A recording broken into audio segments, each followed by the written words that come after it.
Assalamualaikum warahmatullahi wabarakatuh.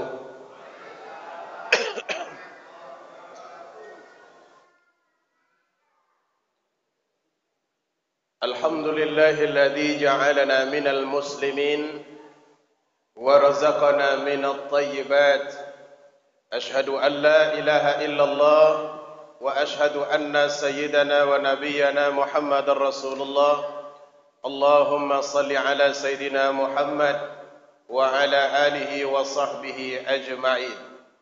Subhanaka la ilma lana illa ma 'allamtana innaka antal alimul hakim. Rabbi shrah li sadri wa yassir li amri wahlul 'uqdatam min lisani yafqahu qawli. Yang sama-sama kita hormati pemuka masyarakat, RW, RT, juga yang kita hormati pengurus masjid,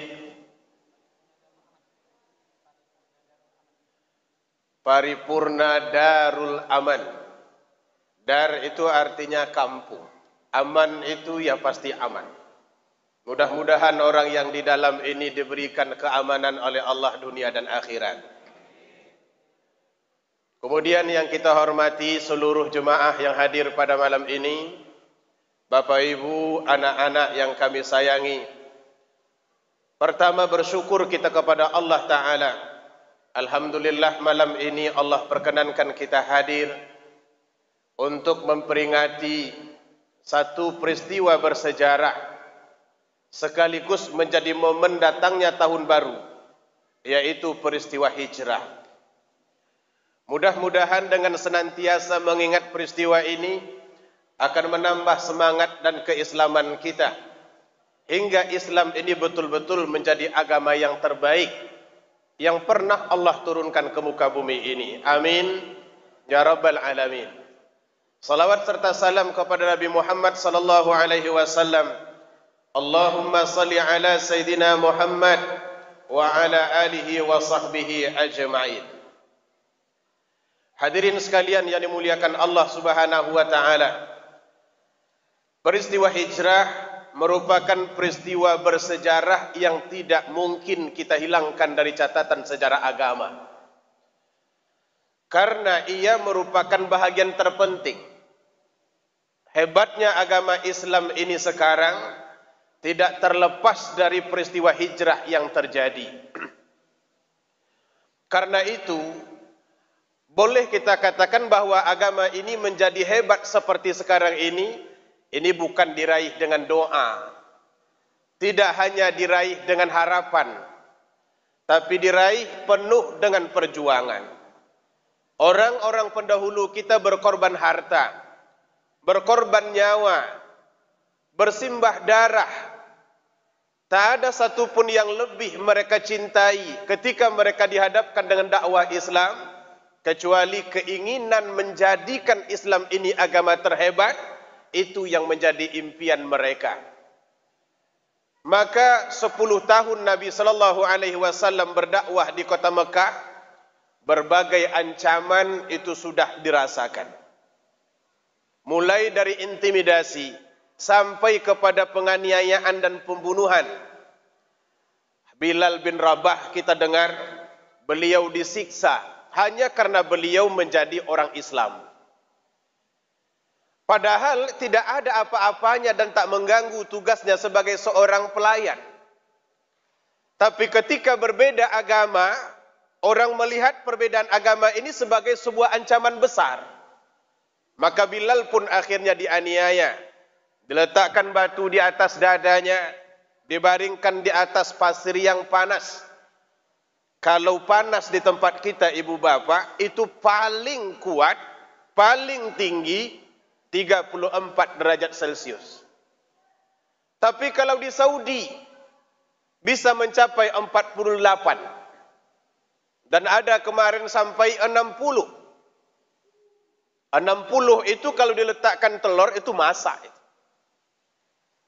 Bayangkan kalau sekiranya punggung yang diletakkan di atas pasir yang panas itu. Apa yang akan terjadi? Melepuh kulit. Itulah yang dihadapi oleh sebahagian umat, terutama Bilal bin Rabah. Apa tujuan mereka? Supaya Islam ini tidak berkembang. Tak puas dengan menganiaya Bilal, mereka menganiaya Sumayyah. Orang miskin yang tidak punya pembela, tidak punya keluarga besar, ditangkap, kemudian dianiaya, bahkan akhirnya dibunuh. Puncak dari semua ini, ada rencana untuk membunuh Nabi Muhammad. Inilah yang menjadi cikal bakal peristiwa hijrah itu terjadi.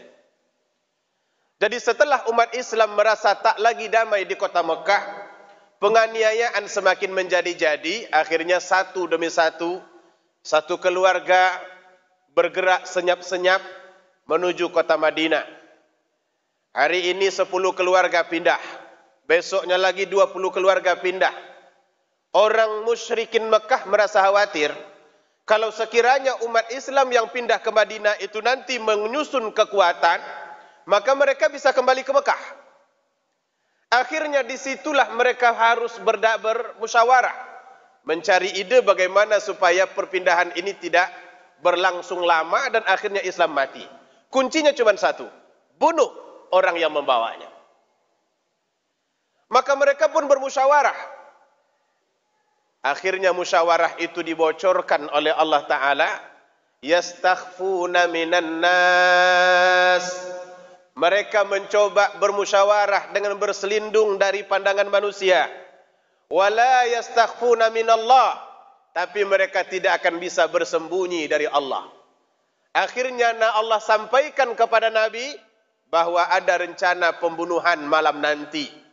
Ini sama persis seperti pergerakan G30 SPKI ini. Cuman pelakunya saja berbeda.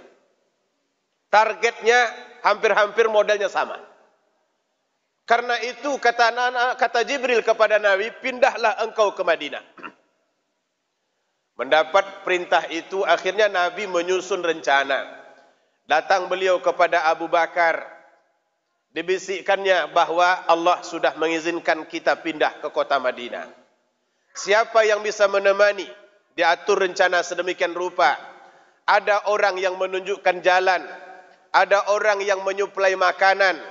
Tempat bersembunyi yang sudah disiapkan. Lalu bagaimana untuk mengantisipasi rumah yang bakal dikepung? Itu semuanya sudah direncanakan.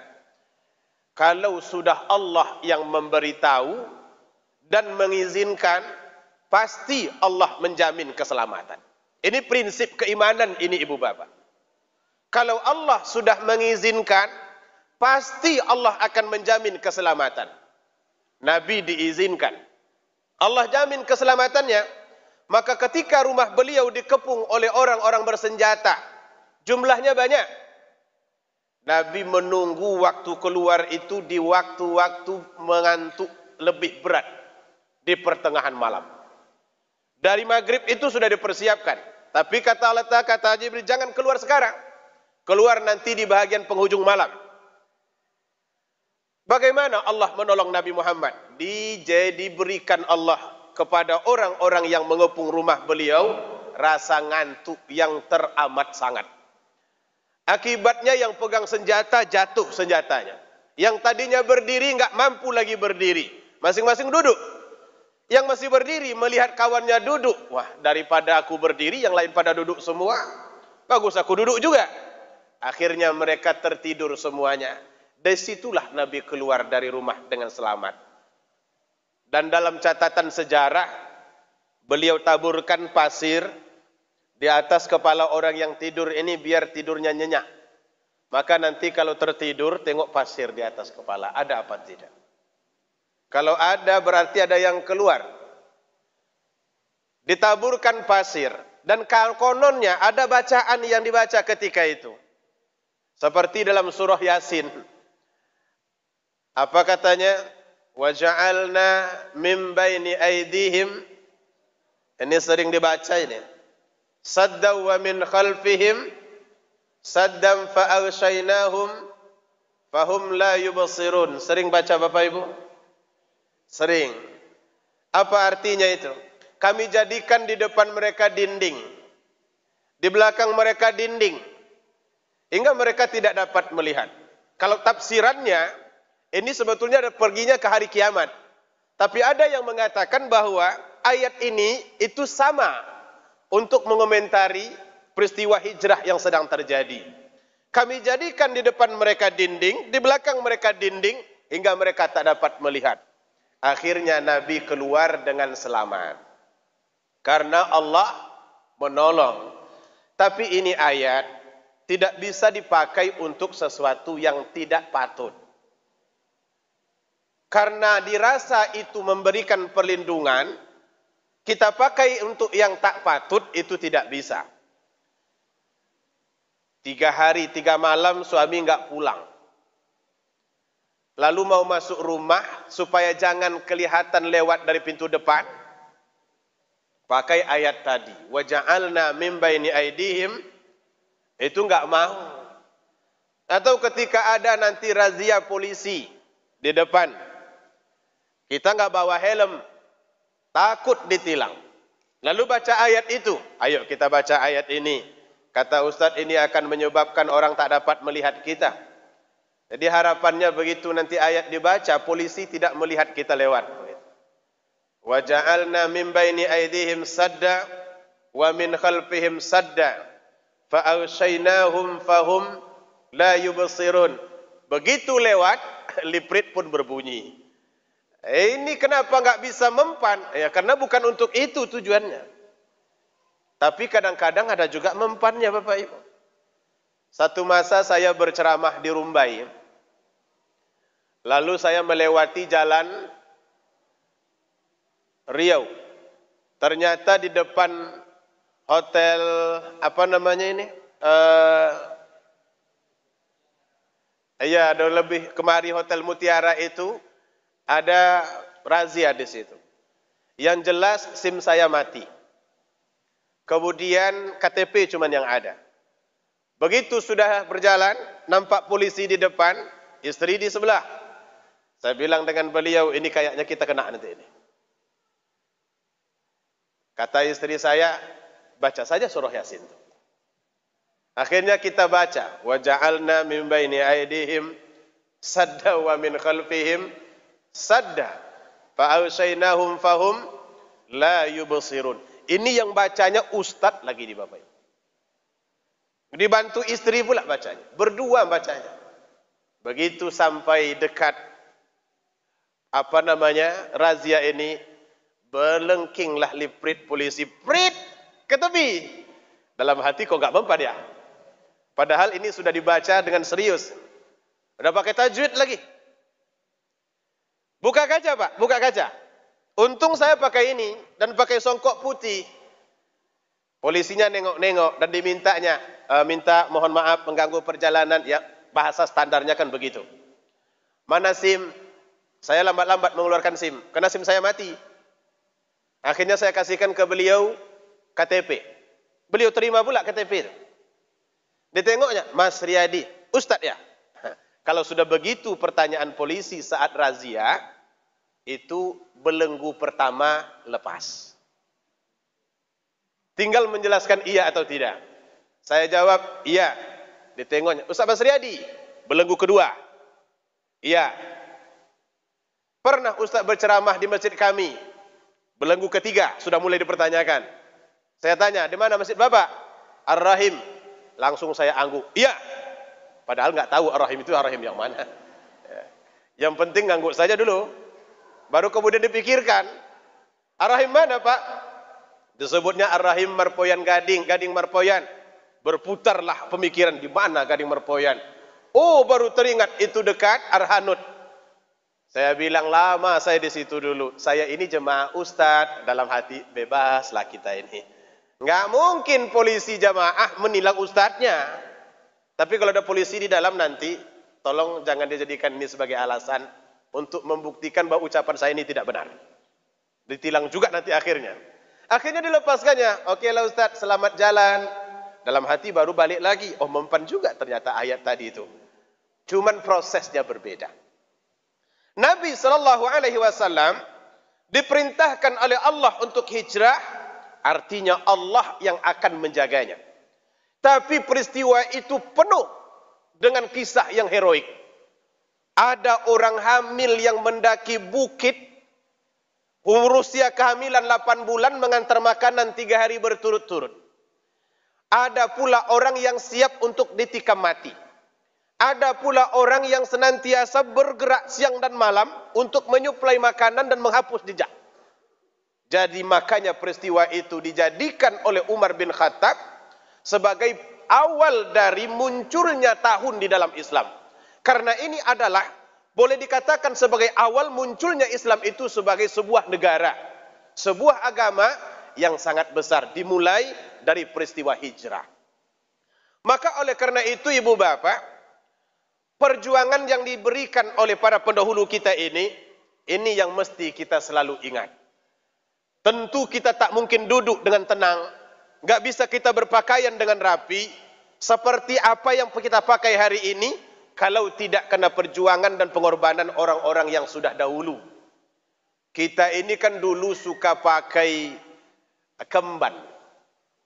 Kalau di tempat kita ini kemban.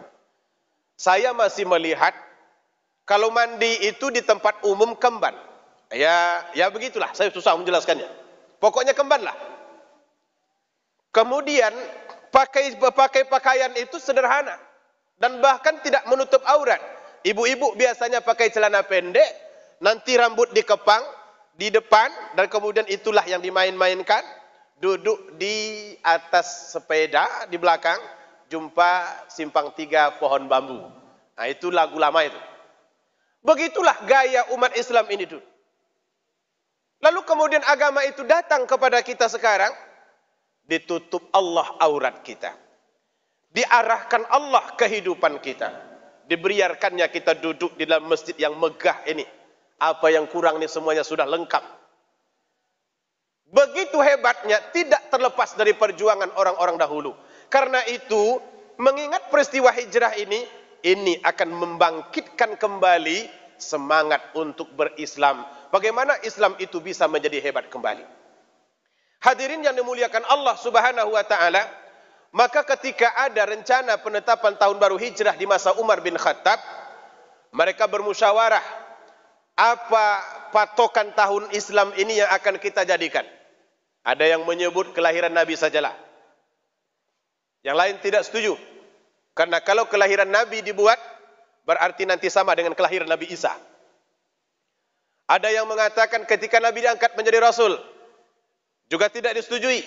Tapi ketika ide menjadikan peristiwa hijrah sebagai patokan tahun baru, maka semuanya menyetujui. Karena disinilah perbedaan antara yang hak dan yang batil. Tinggal yang batil di Mekah, yang hak semuanya pergi ke Madinah. Maka mulai saat itu semua penulisan-penulisan tahun itu sudah menggunakan kata-kata hijrah. 1 hijrah, 2 hijrah. Nabi wafat tahun 10 hijrah, 13 hijrah. Kemudian Imam Syafi'i lahir tahun 150 hijrah. Imam Hanafi lahir tahun 80, meninggal tahun 80 hijrah. Umpamanya seperti itu. Semuanya pakai hijrah. Namun waktu itu terus berlalu, umat Islam ini mulai terlena. Kita diombang-ambing oleh konflik yang begitu banyak di antara umat Islam itu sendiri. Akhirnya umat Islam dikuasai. Indonesia pun begitu. Akibatnya karena dikuasai, ada usaha bagaimana Islam itu tak bangkit kembali. Maka mereka racuni umat Islam, bagaimana supaya hal-hal yang berbau agama ini jauh. Aktornya di Indonesia seperti yang kita ketahui, Snok Hogrenje. Itu profesor itu ibu bapak. Orang Belanda, berjanggut macam saya. Tapi Kristen, namanya Kristen Snok Hogrenje. Beliau ini memang diperintahkan oleh negara Belanda untuk mengkaji, mengurus persoalan-persoalan sosial yang ada di masyarakat Indonesia. Lalu beliau lihat di antara kendala-kendala yang selalu dihadapi tentara Belanda, setiap kali Belanda masuk selalu ada perlawanan. Kuncinya adalah agama. Maka kata beliau, lemahkan agama, maka Islam itu akan lemah. Lemahkan agama, Indonesia akan lemah. Beliau buatlah semua perencanaan-perencanaan untuk melemahkan Islam. Termasuklah diantaranya menghilangkan simbol-simbol agama dalam kehidupan bangsa kita. Sebab itu sampai hari ini kita lebih kenal dengan Masehi daripada Hijrah. Ini untung alhamdulillah beberapa tahun terakhir ini sudah mulai geliat hijrah itu kembali hidup. Di Kampar itu dikeluarkan oleh Bupati himbauan secara umum seluruh masjid yang berada di bawah Kabupaten Kampar, kecamatan yang berbeda-beda, wajib dan dianjurkan membuat program-program terkait dengan malam tahun baru hijrah. Ini adalah geliat. Dulu tidak seperti itu. Sebab itu sampai sekarang kalau kita tanya, mana tahun hijrah berapa kita lahir? Kita tidak tahu. Tahun hijrah berapa sekarang? Ini kan sudah disebut oleh ketua masjid kita tadi, maka kita tahu 1400. Ibu-ibu, tahun hijrah berapa?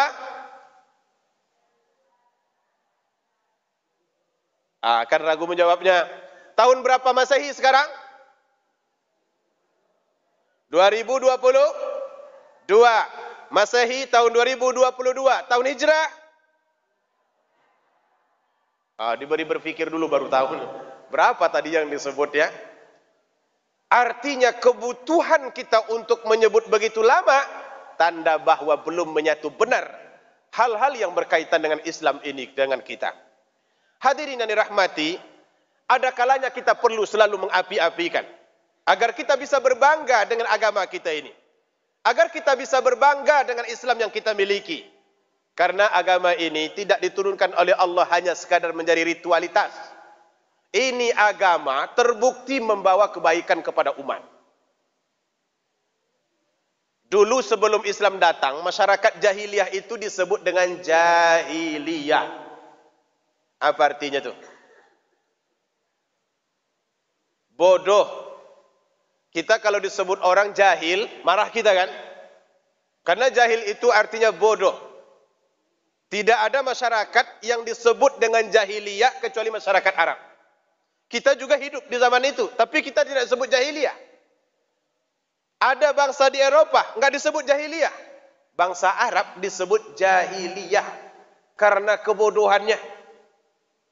Bagaimana tidak, semua yang buruk-buruk ada pada mereka. Yang baik juga ada, tapi yang buruk lebih banyak. Maka disebut dengan jahiliyah. Namun ketika Islam datang, mereka mulai menjadi bahagian dari agama ini. Perubahan secara nyata pun terjadi. Orang yang jahiliyah itu akhirnya berubah menjadi orang-orang yang berilmu. Berubah menjadi bangsa yang hebat. Sekarang kalau kita mau bertanya dan mau mengatakan yang maju itu di mana? Itu tidak kalah negara-negara Arab itu juga mengalami kemajuan yang luar biasa. Bahkan sekarang itu mereka mencoba untuk berpacu dengan Eropa. Dari segi pembangunan, yang lain nanti kita bahas. Mereka coba membuat bangunan-bangunan tinggi. Karena bangunan tinggi itu simbol kesuksesan negara. Mereka tidak mau, Islam juga harus bisa. Maka dibangun Burjul Khalifah di Dubai. Itu katanya, saya tidak pernah menghitung, tingginya 1,2 kilo. Sempat 1,2 kilo jatuh dari puncak, itu jadi godok sampai di bawah. Tahu godok Bapak Ibu? Jadi godok sampai di bawah. Sekarang saya tanya, ada orang Bukit Tinggi di sini? Ada? Apa yang paling dibanggakan sejak dulu sampai sekarang oleh orang Bukit Tinggi? Jam gadang. Setuju jam gadang? Tapi beberapa tahun terakhir, jam gadang di Bukit Tinggi itu sudah menjelma menjadi jam ketek. Apa sebab? Yang gadang ternyata ada lebih dari itu. Di Hotel Zamzam di Mekah. Kalau di Bukit Tinggi mungkin ukurannya hanya meter, beberapa. Tapi di sana 40 meter. Lebarnya itu luar biasa. Dilihat dari jarak 10 kilo masih jelas oleh kita pergerakan jarumnya. Nampak oleh kita angkanya. Saking besarnya. Itu dulu masyarakat jahiliyah. Yang hebat lagi kemarin beberapa tahun yang lalu ada seorang tokoh dari sana datang ke Indonesia yang menggemparkan. Namanya Raja Salman. Apa yang membuat kita gempar? Apakah karena dia raja? Bukan. Kalau soal raja, Raja Thailand juga pernah datang. Raja Brunei berkali-kali datang. Raja Malaysia bolak-balik aja kerjanya. Lalu apa yang membuat Raja Salman itu menggemparkan? Katanya dia datang ke Indonesia membawa pinjaman 260 triliun. Itu tidak pakai bunga. Nah sayangnya nggak sampai ke Darul Aman ini, serupiah pun. Kalau sempat sampai 2% saja ke kita, selesailah tuh kamar mandi itu. Tak perlu kita lagi memotivasi jemaah untuk membangunnya. 2,260 triliun pinjaman tidak berbunga. Sementara kalau minjam ke Cina, melonjak bunganya luar biasa. Sistem riba yang dipakai itu betul-betul mencekik. Itu yang menyebabkan kita gempar semuanya. Ada Raja Salman datang. Siapa beliau itu? Orang Mekah, orang Saudi. Nah dulu Saudi itu, disitulah tempat masyarakat jahiliyah. Tapi ketika mereka bangkit, mengikuti semuanya agama Islam, akhirnya sekarang mereka menjadi bangsa yang baik dan hebat. Karena itu perlu kita bangga dengan agama ini, Bapak Ibu. Perlu kita bangga. Ana muslim, saya seorang muslim. Aisyu dauman mu'mina, dan aku akan hidup selamanya menjadi seorang muslim. Banggalah dengan songkok, banggalah dengan pakaian, banggalah dengan kekeluargaan. Ini yang menjadi bahagian dari Islam itu. Sebahagian orang kan merasa risih ketika simbol agama itu digunakannya. Dia lebih senang kalau sekiranya hal-hal orang lain dan dipakainya. Padahal harusnya kita bangga. Saya bangga saya dengan apa yang saya bawa ini, Ibu Bapak. Ini pakai songkok putih ini, oh luar biasa. Bangga saya. Karena ternyata pakai songkok putih itu orang pikir kita baik, begitu. Walaupun sebenarnya ya memang baik. Menurut kita. Jadi satu kali saya makan di Soto Bude Simpang 3. Duduk saya paling depan, ada ternyata sekelompok orang yang duduknya paling belakang. Dan dia nengok-nengok ke kita. Kata istri saya kenal dengan orang yang duduk di belakang itu. Mereka nengok-nengok ke kita. Saya bilang nggak kenal. Mungkin mereka pikir kita adalah pasangan yang paling ideal. Begitu saja jawabannya lagi. Tapi ketika membayar, kata kasir nggak usah dibayar Pak. Sudah dibayarkan oleh orang yang duduk yang nengok-nengok tadi di belakang. Siapa orangnya? Saya tidak tahu. Pertanyaannya, mungkinkah orang itu membayar kepada orang yang tidak dia kenal? Dan dia merasa tidak baik begitu. Rasa-rasanya nggak mungkin. Bukan berarti saya merasa diri saya baik, tidak. Tapi pikirannya memang begitu. Maka nanti Ibu Bapak, kalau kita makan di restoran itu, cobalah cari restoran yang orang lain sering melihat kita. Karena kalau sudah dia nengok kita, itu ada harapan untuk dibayarkan. Coba cari restoran seperti itu. Tapi kalau bapak dan ibu duduk duluan di dalam, usahakan jangan nengok ke siapapun. Karena orang lain juga mencari orang yang nengok ke dia. Nah itu adalah efek dari pakaian. Maka harus berbangga kita dengan agama, berbangga kita dengan pakaian, berbangga kita dengan keluarga. Ini yang menjadi bahagian kehidupan umat ini yang harus kita teruskan. Karena itu, memperingati sejarah tentang hijrah ini tidak cukup hanya dengan tablik akbar, tidak cukup hanya dengan penyampaian sejarah, tapi kita perlu untuk melanjutkannya kepada tindakan yang nyata. Apa yang harus kita lakukan? Pertama, mari kita kembalikan Islam ini kepada wajah yang sebenarnya. Islam ini datang dulu sangat menarik. Kita kembalikan ia menjadi menarik. Islam ini dulu datang sangat membanggakan. Kita kembalikan Islam itu membanggakan. Bukankah Allah sudah menyebutkan kita kuntum khaira ummah? kalian adalah umat yang terbaik. Yang terbaik. Kalau sudah yang itu berarti yang lain harusnya nggak baik. Dan itu sudah dibuktikan oleh orang-orang mendahului kita. Memang mereka menjadi umat yang terbaik. Dulu, sebelum bangsa Eropah itu maju, yang menjadi rujukan ilmu pengetahuan, teknologi, itu mereka belajar di Baghdad, Irak. Di sanalah mereka belajar tentang ilmu kapal terbang. Di situ mereka belajar tentang ilmu medis. Di situ juga mereka belajar tentang ilmu seni. Di situ mereka belajar tentang ilmu teknologi-teknologi yang lain. Karena umat Islam ketika itu sedang berada di puncak. Kuntum khaira ummah. Kalian umat yang terbaik. Kalau sekarang kita lihat kapal terbang. Siapa penemu kapal terbang itu? Pertama kali. Yang dapat dikasih tiket gratis. Untuk umrah. Tolong tulis Ustaz. Yang dapat dikasih tiket gratis untuk umrah. Tapi bukan saya yang ngasih. Harapannya ada travel yang ngasih nanti. Yang menemukan kapal terbang pertama itu Ibnu Firnas. Kalau Ibnu Firnas itu orang Islam apa Eropa? Orang Islam. Tapi kenapa kita tidak pernah tahu? Karena tidak boleh diberitahu. Sebab kalau diberitahu, orang Islam itu akan bangkit semangatnya. Bahwa ternyata pernah kita menjadi khairu ummah. Kalian adalah umat yang terbaik. Kalau kita sekarang itu menyebut kedokteran. Oh, di Jerman dokternya canggih-canggih. Di Amerika dokternya canggih-canggih. Di Jerman itu buku Ibnu Sina masih mereka pegang. Di Eropa itu buku Ibnu Sina itu masih mereka pegang. Dan mereka katakan bahwa Ibnu Sina itu adalah father, peletak pondasi medis dalam sejarah kehidupan kedokteran. Sekarang rumah sakitnya ada di sini. Ada rumah sakit di sini, Pak? Ada rumah sakitnya di sini.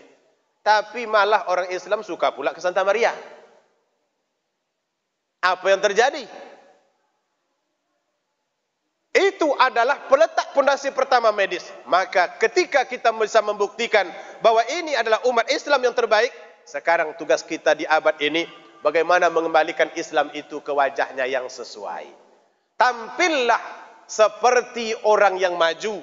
Tampilkan Islam itu seperti bangsa yang berprestasi. Itu yang harus kita lakukan pada hari ini. Lalu yang kedua, yang mesti kita lakukan, tinggalkan perpecahan, balik kepada persatuan. Karena perpecahan itulah yang menyebabkan Islam itu lemah. Perpecahan Islam itulah yang menyebabkan Islam itu kehilangan warna, kehilangan semangat, dan kehilangan kekuatan. Orang menjadi tak takut dengan kita karena kita pecah-pecah. Padahal jumlah kita di atas dunia ini sekarang 1,4 miliar. Jumlah Israel, ada yang tahu? Israel berapa juta? 11. Kita 1,4 miliar. Israel 11 juta. Bisa kita menyentuhnya? Tidak. Apa sebab? Karena kita selalu berbeda pendapat. Sentuh atau tidak? Sentuh atau tidak? Yang ini kalau kita sentuh, oh jangan. Itu enggak musuh kita. Yang ini kalau sekiranya sentuh, oh jangan. Nanti kalau kita ganggu, yang lain juga ganggu kita. Berpecah belah. Ini yang dikhawatirkan dulu oleh Nabi. Apa kata beliau? Aku memprediksi akan datang satu saat nanti umat-umat yang lain itu seperti memperlakukan kalian seperti orang memperlakukan makanan di atas meja.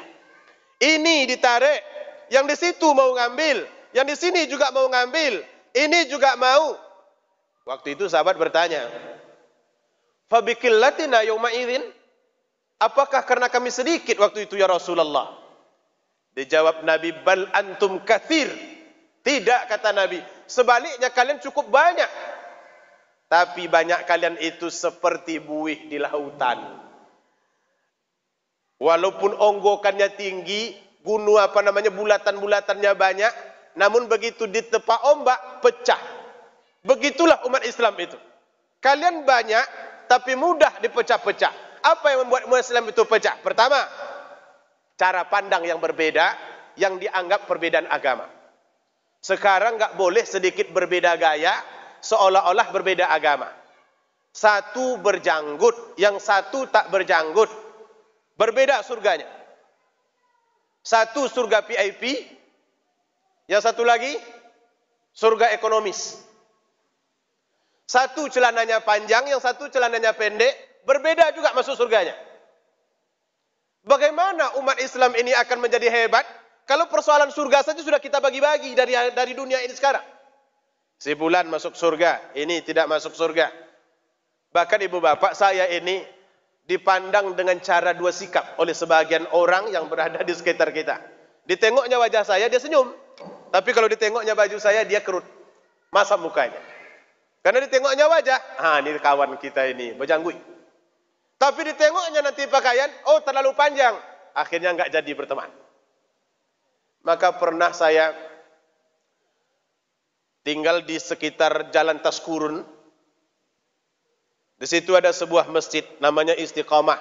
Karena orang merasa saya ustadz, setiap saya hadir di situ selalu jadi imam. Ada jemaah yang selalu mengikuti saya. 2 tahun lamanya saya menjadi imamnya, tak pernah dia berbicara sepatah kata pun dengan saya. Cuman interaksi satu-satunya yang pernah saya dapatkan, dalam 2 tahun itu dia tersenyum sekali ke saya. 2 tahun. Itu pun karena terpaksa. Hujan turun dengan begitu deras, lalu kemudian banjir di jalan, dibuatlah satu papan. Dia berada di seberang, saya di sini. Mau nggak mau kan one way. Buka tutup begitu. Yang sana dulu atau yang sini dulu. Dia duluan. Begitu sampai dia senyum. Alhamdulillah. Dapat juga saya senyumnya setelah 2 tahun. 2 tahun untuk sebuah senyum. Betapa susahnya mencari kesenyuman. Senyum itu. Apa yang membuat sulitnya tersenyum? Padahal ini ringan. Ketika perasaan kita tak bersaudara. Ketika perasaan kita tak sama, maka pandangan wajah, pandangan mata itu akan berubah. Bentuk wajah juga berubah. Dan sikap kita juga akan berubah. Ini yang tidak pernah terjadi dulu di zaman Nabi. Maka kalau kita ingin mengembalikan kesuksesan Islam, mesti kita berdamai. Jangan berpecah-pecah. Soal berbeda pandangan itu di mana-mana ada. Di zaman Nabi juga sudah ada. Ada orang dulu di Malaysia, katanya tidak mau sholat di masjid tertentu karena banyak orang yang menggerakkan telunjuknya. Ini gerakan telunjuk saat asyhadu alla itu ibu bapak. Ternyata kalau tidak dipahami dan dipandang dengan cara pandang konfrontasi, ini bisa menyebabkan kita berpecah. Enggak mau dia hadir gara-gara ada jemaah menggerakkan telunjuknya. Saya tanya beliau, memangnya bapak kalau sholat nengoknya kemana? Bukankah Nabi menyuruh kita tengok ke tempat sujud? Kata beliau, ya bagaimana tidak nampak Ustaz, dia sholat di sebelah saya. Digerak-gerakannya telunjuknya. Celakanya, dihitung pula gerakannya itu. 1, 2. Yang di sebelah sholat tenang saja, dia yang resah. Kenapa telunjuknya kok bergerak-gerak? Akhirnya dia nggak mau sholat ke situ lagi.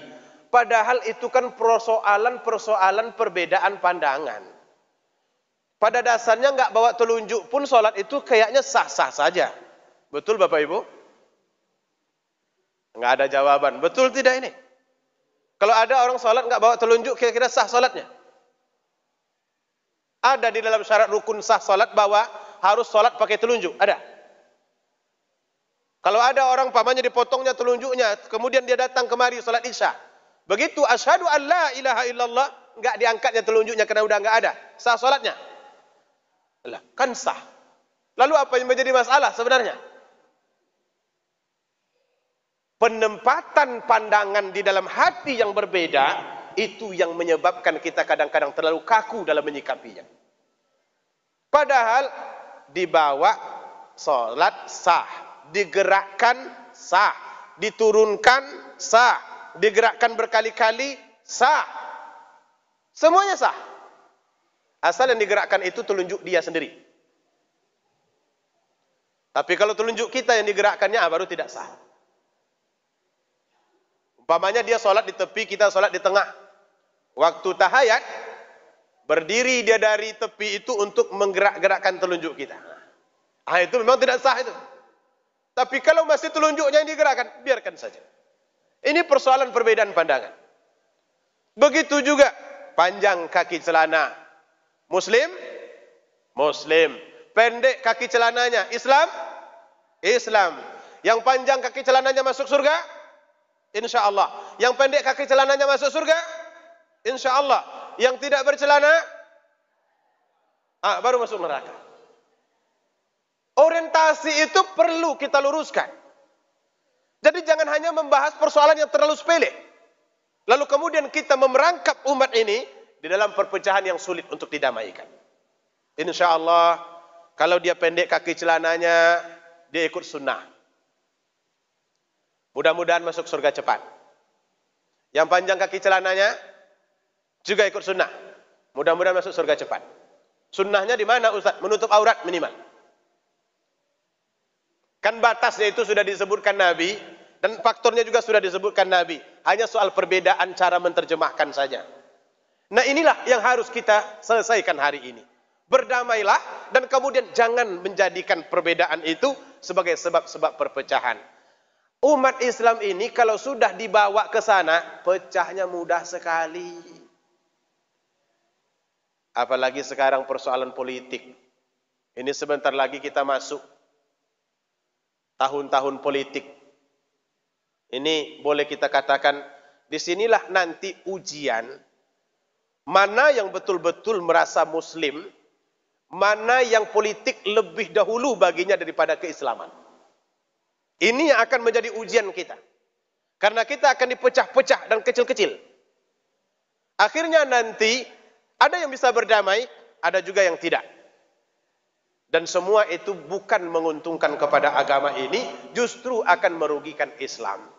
Oleh karena itu, ini mesti kita perbaiki. Dari perpecahan, kita berhijrah kepada persatuan. Kemudian, yang terakhir, ini kata apa tadi, cukup 40 menit, ini sudah 35 menit. Kemudian yang terakhir, tentu perubahan kepada pribadi yang lebih baik. Ini yang kita kehendaki sebetulnya.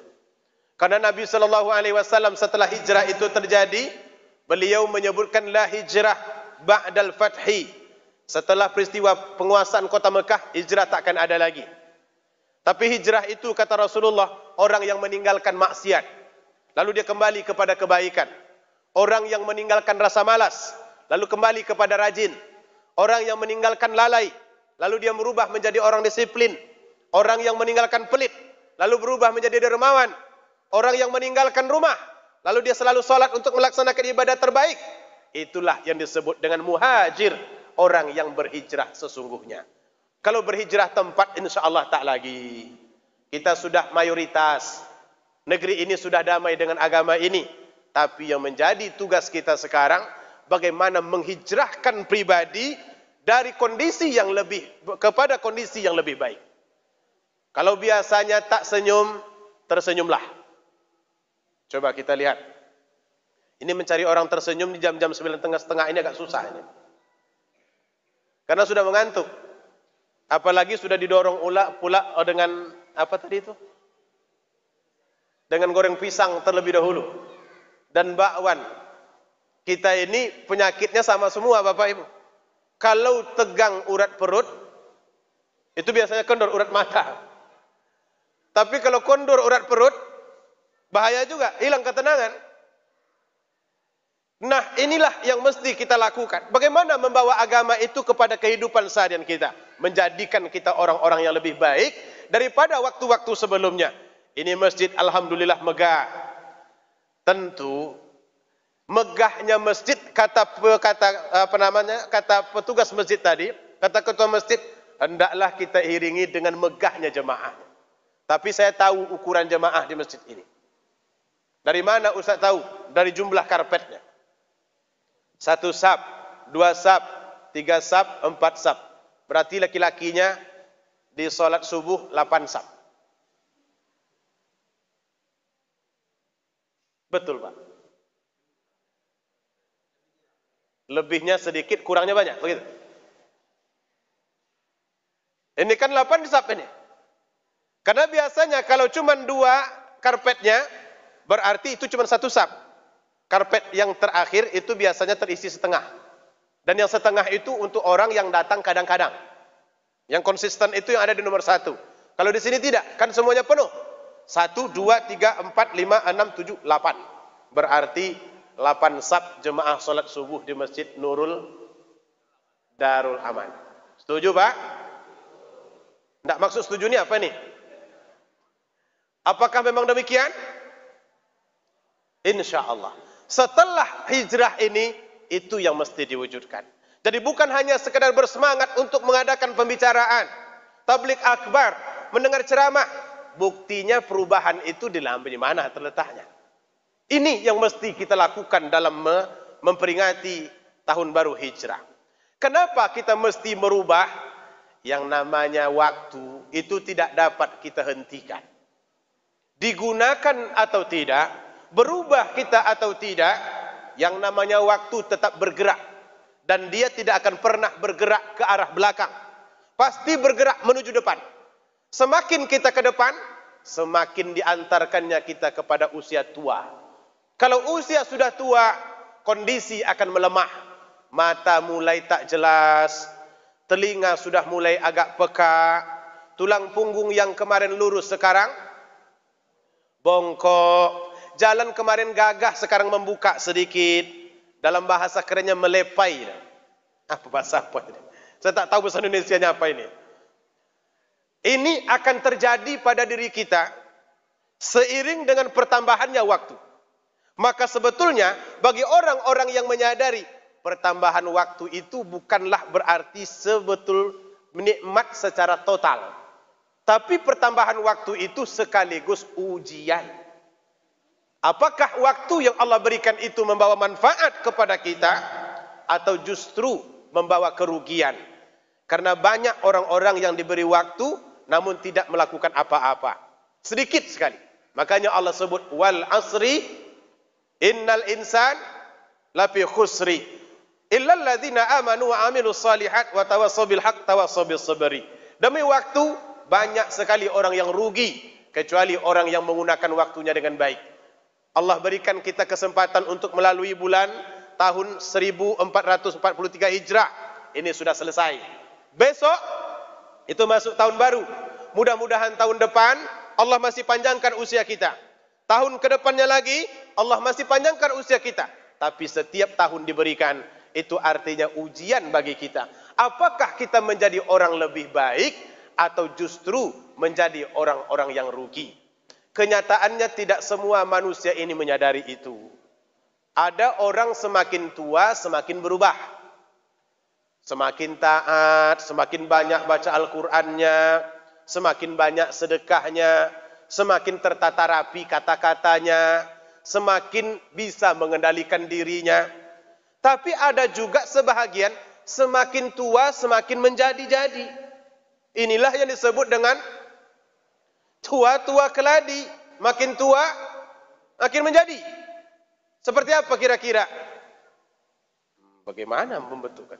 Umur 70 tahun. Badan sudah krempeng.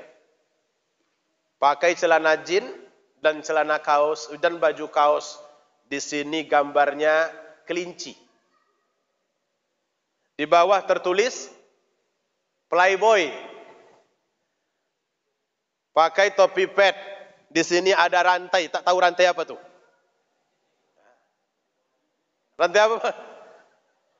Enggak tahu rantai apa. Pegang rokok, ngepul-ngepul. Kadang-kadang ngumpul pula dengan anak muda. Itu namanya tua-tua keladi. Akan sangat berbahaya ketika kita digeser-geser oleh Allah Ta'ala dari satu tahun ke tahun yang lain, namun tidak ada perubahan. Itu akan sangat berbahaya.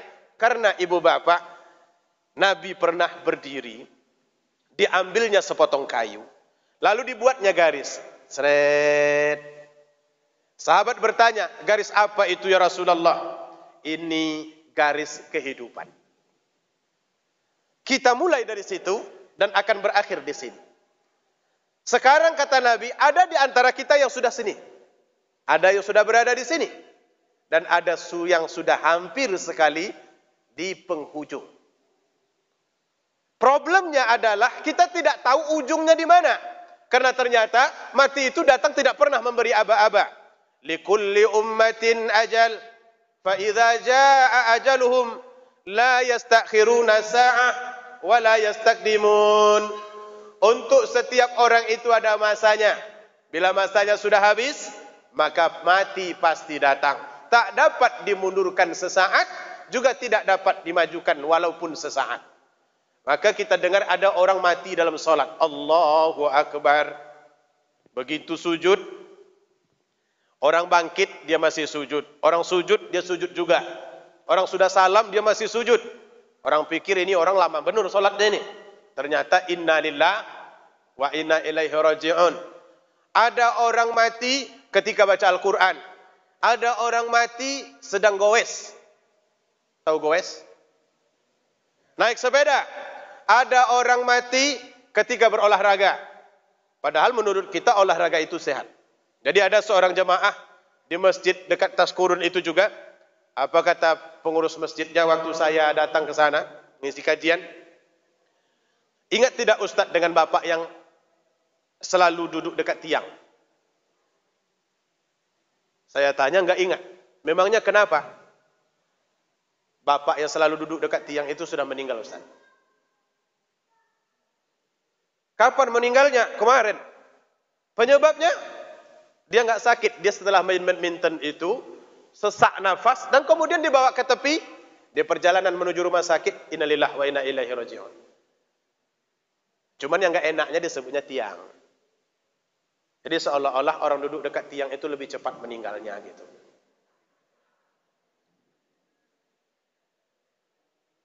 Padahal kenyataannya yang duduk dekat dinding lebih cepat.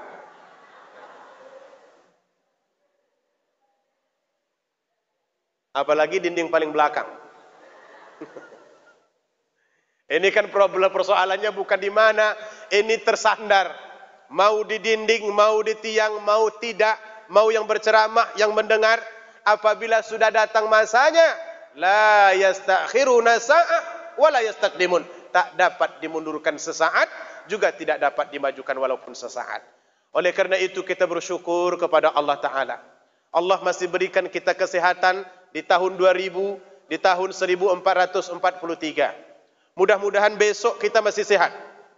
Setahun ke depan kita juga masih sehat. Maka oleh karena itu mari kita sonsong. Datangnya tahun baru hijrah ini untuk melakukan perubahan-perubahan yang berarti di dalam kehidupan kita. Amin ya rabbal alamin. Bapak Ibu yang dirahmati Allah Subhanahu wa taala, sama-sama kita mengangkat tangan agar kita mampu meminta kepada Allah. Mudah-mudahan panjangnya usia ini membawa berkah bagi kita. Bukan membawa masalah, tapi menambah kesempatan untuk beribadah. Sama-sama kita berdoa kepada Allah. A'udzubillahi minasyaitonirrajim. Bismillahirrahmanirrahim. Alhamdulillahi rabbil alamin. Hamdan yuwafi ni'amahu wa yukafi'u mazidah. Ya Rabbana lakal hamdu kama yanbaghi li jalali wajhikal karim wa 'azimi sultanik. Ya Allah, ya Tuhan kami, ya Rahman, ya Rahim, ya Malik, ya Hayyu, ya Qayyum. Segala puji dan syukur ya Allah kami persembahkan kepadamu. Dari lidah kami dan dari hati kami yang paling dalam.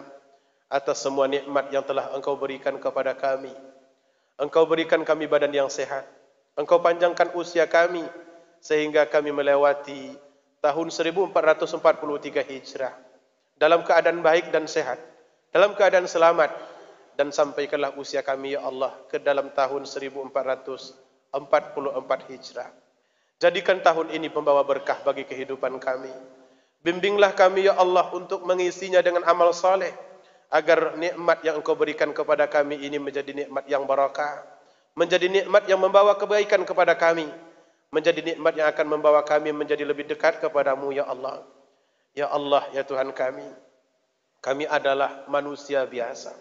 Kami adalah hamba-Mu yang lemah. Kami selalu lalai. Maka oleh karena itu ingatkanlah kami saat kami lupa. Bangunkanlah kami saat kami tertidur ya Allah. Bimbinglah kami dalam kehidupan kami mengisi hidup-hidup yang tersisa ini untuk melaksanakan amal saleh.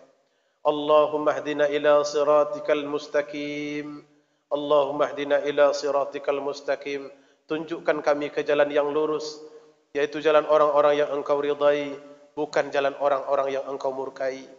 Ya Allah, ya Tuhan kami, umur kami semakin pendek, dosa kami semakin banyak, amal ibadah kami terbatas. Terimalah segala kekurangan-kekurangan yang ada pada kami. Engkaulah zat yang maha sempurna. Engkau zat yang maha memiliki kasih sayang yang amat luas. Engkau yang menciptakan kami dalam keadaan lemah. Terimalah salat kami, ya Allah. Terimalah puasa kami. Terimalah segala sedekah yang telah kami tunaikan. Terimalah ibadah-ibadah sunat yang kami lakukan. Jadikanlah ia sebagai pembela dan bukti bahawa kami adalah hamba-hambamu yang takwa kepadamu. Jadikanlah ia sebagai kenderaan kami untuk menuju surgamu kelak di hari akhirat. Karena kami tak sanggup untuk masuk ke dalam neraka-Mu. Tapi kami juga tidak merasa pantas untuk memasuki surgamu. Namun kami yakin dengan rahmat-Mu yang maha luas, dengan pengampunan-Mu yang tak terbatas, Engkaulah Tuhan Ar-Rahman Ar-Rahim, yang maha pengasih lagi maha penyayang. Ampunkan dosa kedua orang tua kami. Ampunkan dosa kedua orang tua kami. Sayangilah mereka sebagaimana mereka menyayangi kami di waktu kecil. Ampunkan dosa anak-anak kami. Ampunkan dosa pasangan kami, ya Allah. Jadikanlah kami keluarga yang baik di dunia, baik di akhirat. Rabbana atina fid dunya hasanah wa fil akhirati hasanah wa qina adzabannar. Wa sallallahu ala sayidina Muhammad wa ala alihi wa sahbihi wa sallam. Walhamdulillahi rabbil alamin. Taqabbalallahu minkum minna wa minkum taqabbal ya karim. Lebih dan kurang mohon maaf. Selamat tahun baru Hijrah 1444. Mudah-mudahan tahun ini akan menjadikan kita orang-orang yang lebih baik di mata manusia dan juga di mata Allah Ta'ala. Wassalamualaikum warahmatullahi wabarakatuh.